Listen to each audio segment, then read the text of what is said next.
Assalamualaikum warahmatullahi wabarakatuh. Hari ini kita akan melihat situasi kebun kita. Di sini ada pohon coklat, pohon kakao. Jadi kakao ini sudah bertahun-tahun dan buahnya ini mungkin banyak penyakit ya.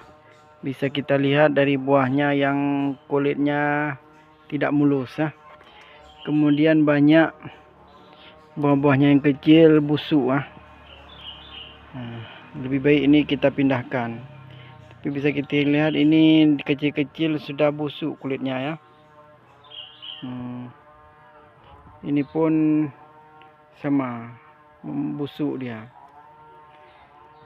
Kawan-kawan yang tahu penyakit apa ini bisa diisi kolom komentar ya. Ini kita pun bisa lihat, ini buahnya pun demikian busuk. Busuk ini. Bisa dilihat ini busuk.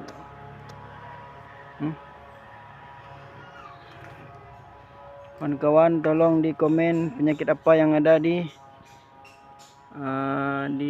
kakao ini.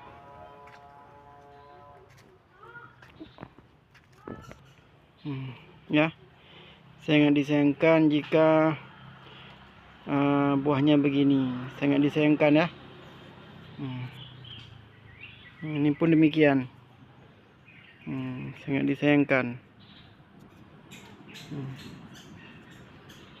Hampir semuanya dia buahnya membusuk.